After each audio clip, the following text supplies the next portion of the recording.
Welcome to Audiobook 365 Stories. During the military exercises, the N Cavalry Regiment stopped for one night in the small town of K. The visit of the officers made the people in the town very excited. The shop owners hoped to sell their old sausages and best brand sardines, which had been on their shelves for 10 years. The inns and restaurants stayed open all night. The military commander, his secretary, and the local soldiers wore their best uniforms. The police ran around like crazy. The women were especially excited, more than words could say. The women of K, when they heard the regiment coming, left their pots of boiling jam and ran into the street. They forgot about their messy clothes and untidy hair and ran out, breathing hard with excitement, to meet the soldiers. They listened eagerly to the band playing music. Looking at their pale and happy faces, you might have thought the music was coming from angels in the sky, not from a military brass band.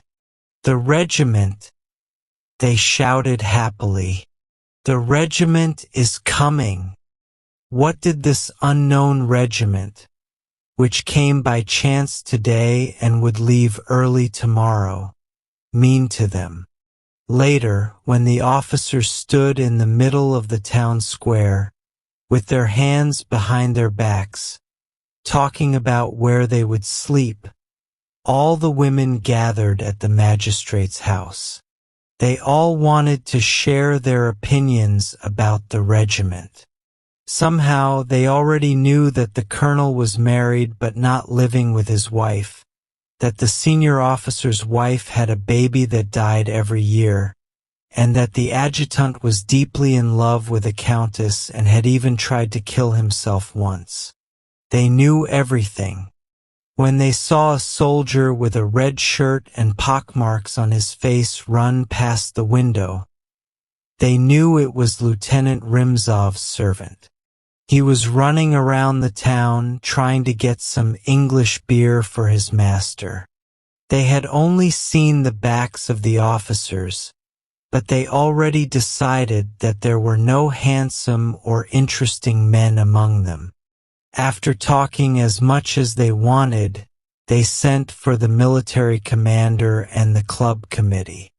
They told them to organize a dance at all costs. Their wish came true.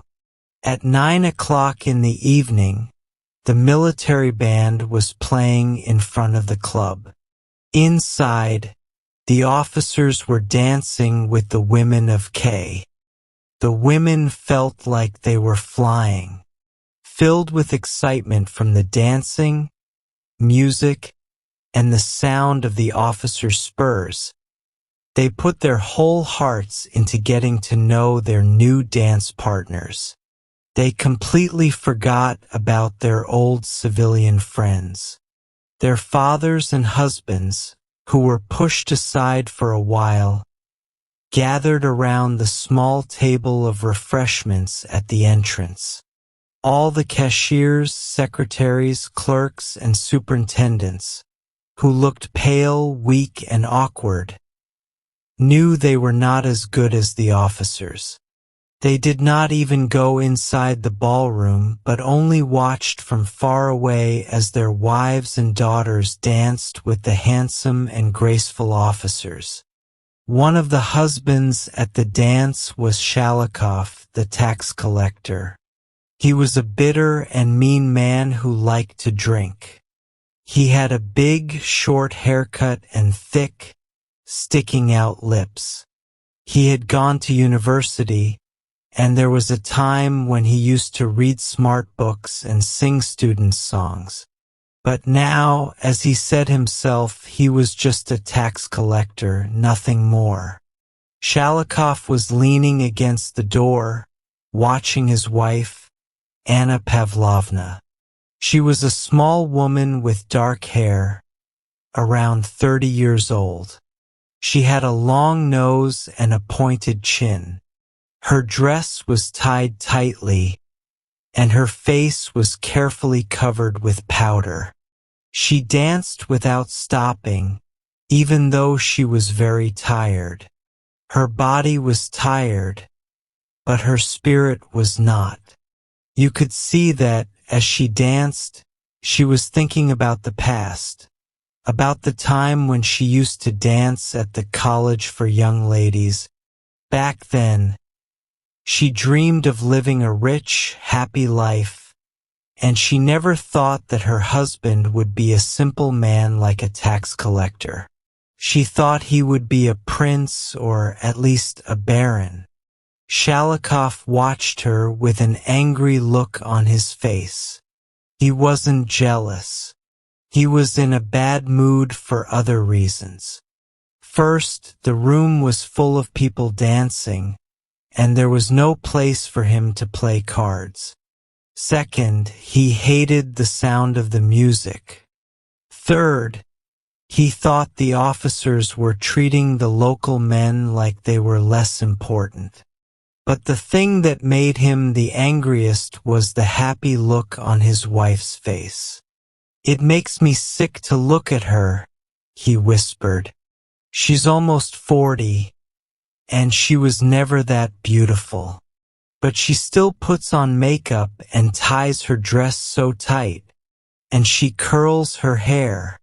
She is flirting and acting like she is so fancy. Ugh, you look ridiculous. I swear." Anna Pavlovna was so busy dancing that she didn't look at her husband. Not even once. "Of course not," Shalikov said with a sneer. "We poor local men don't matter. We're nothing to her. We are clumsy and rough like big animals. And she is the queen of the dance. She still looks good enough to make the officers want her. I bet." During the mazurka, Shalikov's face twisted with anger. A black-haired officer with large eyes and cheekbones like a Tartar danced the mazurka with Anna Pavlovna. The officer had a serious face as he moved his legs with great care. He bent his knees so much that he looked like a puppet on strings.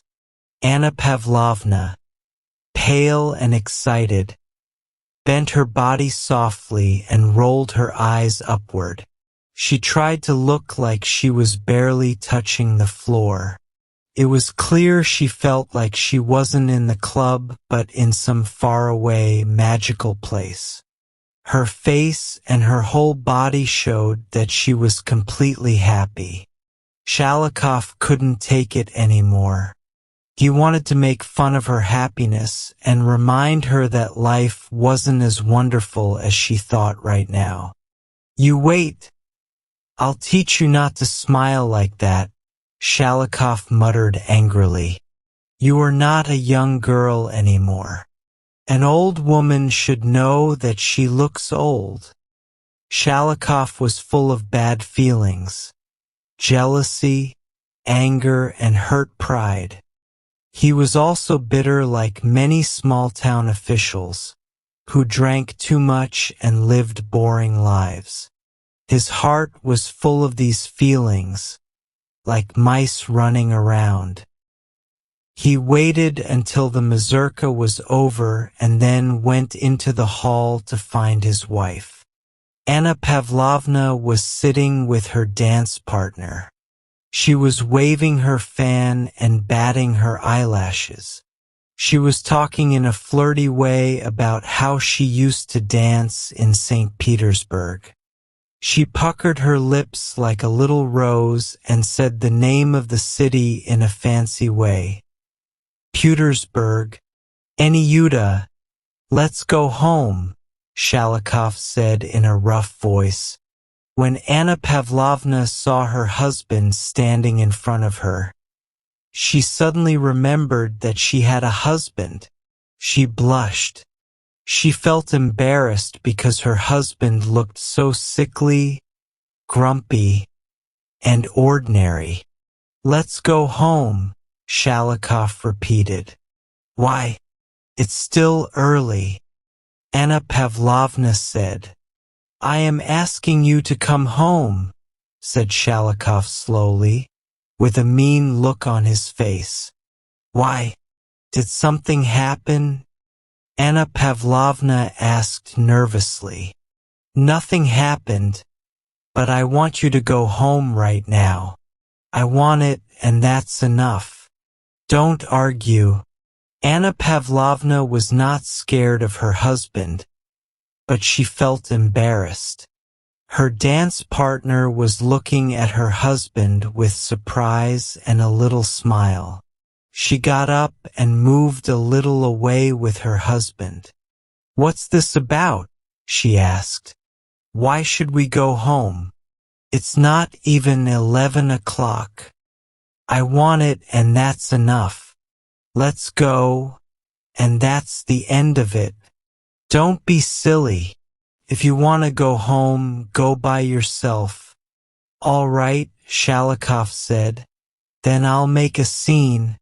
Shalikov saw the happy look on Anna Pavlovna's face slowly disappear. She looked ashamed and unhappy now. Seeing that made him feel a little better. "Why do you want me to leave so quickly?" she asked. "I don't need you, but I want you to be at home. I want it, and that's all." At first, Anna Pavlovna didn't want to hear about going home. Then she started begging her husband to let her stay for just 30 more minutes. After that, without really knowing why, she began to apologize and tried to explain. She did all of this in a whisper and with a smile, so that no one around them would notice they were arguing. She promised she wouldn't stay long, only 10 minutes more, then only 5 minutes more. But the tax collector didn't change his mind. "Stay if you want," he said, "but I will make a scene if you do." As Anna Pavlovna talked to her husband, she started to look thinner, older, and not as pretty. She turned pale, bit her lip, and looked like she was about to cry. She finally went out to the hallway and began putting on her coat and scarf. "You're leaving?" the ladies asked in surprise. "Anna Pavlovna, you're not going, are you?" "She has a headache," said the tax collector, answering for his wife. When they left the club, Anna Pavlovna and her husband walked all the way home in silence. The tax collector walked behind his wife, watching her small, sad, and humiliated figure. He remembered how happy she had looked at the club, which had made him so angry. Now that the happiness was gone, he felt victorious. He was pleased and satisfied, but at the same time, something felt missing. He wanted to go back to the club and make everyone else feel sad and miserable, so they would see how boring and worthless life is when you walk through the dark streets, listening to the mud sloshing under your feet, knowing that tomorrow you have nothing to look forward to except vodka and cards. How terrible life was! Meanwhile, Anna Pavlovna could barely walk. She was still thinking about the dancing, the music, the talking, the lights, and the fun. As she walked, she asked herself why God had made her suffer like this. She felt sad, insulted, and full of hate as she listened to her husband's heavy footsteps behind her. She was silent, trying to think of the most hurtful, mean thing she could say to him. But she knew that no word would hurt him. He didn't care about words. No one could have made her feel more helpless than her husband had. And all this time, the band was still playing, and the night was full of happy, exciting dance music.